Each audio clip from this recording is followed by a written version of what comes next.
Check ਕਰੋ, ਪਰਿੰਦਿਆਂ ਦੀਆਂ ਆਵਾਜ਼ਾਂ ਆ ਰਹੀਆਂ ਇਹਨਾਂ ਦੇ ਵਿੱਚੋਂ ਪੱਥਰਾਂ ਦੇ।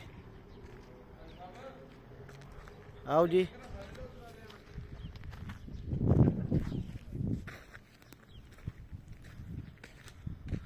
ਅੱਲਾਹੁ ਅਕਬਰ।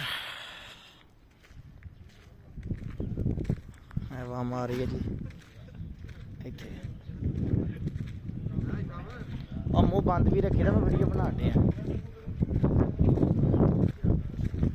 ਅਲ ਹਜਰ, ਅਲ ਹਜਰ ਜਗ੍ਹਾ ਦਾ ਨਾਂ ਹੈ, ਅਲ ਹਜਰ ਅਲ ਉਲਾ। ਐ ਸਾਡੀ ਟੀਮ ਬੈਠੀ ਹੈ ਢੇਰੀ ਢਾਹ ਕੇ, ਤੇ ਵੇਖ ਲਓ ਨੀਂਦੇ ਨਾਲ ਡੇਲੇ ਸਾਰੇ ਤੇ ਖੁੱਲੇ ਮੀਟਰ ਨੂੰ ਫਿਰਦੇ ਪਏ ਤੇ ਆ ਗਏ ਅਸੀਂ, ਪਰ ਸਾਡੀ ਕਿਸਮਤ 'ਚ ਨਸੀਬ ਨਹੀਂ ਹੋਇਆ ਅੱਗੇ ਜਾਣਾ।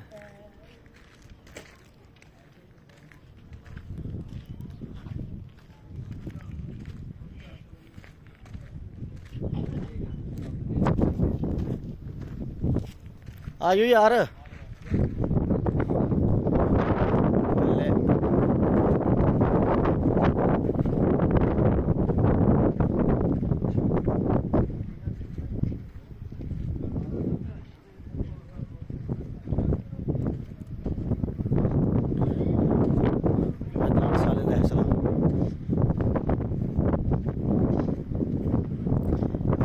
ਜ਼ਿਆਦਾਤਰ ਗੋਰੇ ਲੋਕ ਹੁੰਦੇ ਨੇ, ਗੋਰੇ ਫਿਲਪੀਨੀ ਦੂਜੀਆਂ ਕੰਟਰੀਆਂ ਦੇ ਲੋਕ ਜ਼ਿਆਦਾ ਹੁੰਦੇ ਨੇ। ਇੰਡੀਆ ਤੋਂ ਪਾਕਿਸਤਾਨੀ ਅਸੀਂ ਚਾਹੁੰਦੇ ਥੋੜ੍ਹੇ ਜਿਹੇ 5-7 ਬੰਦੇ ਜਾਂ 14 ਅਸੀਂ ਆ, 5-6 ਹੋਰ ਆਏ ਨੇ। ਬਾਕੀ ਵੇਖੋ ਸਾਰੇ ਇੱਥੇ ਜਿਹੜੇ ਨਾ ਦੂਜੀਆਂ ਕੰਟਰੀਆਂ ਤੁਹਾਨੂੰ ਬੰਦੇ ਨਜ਼ਰ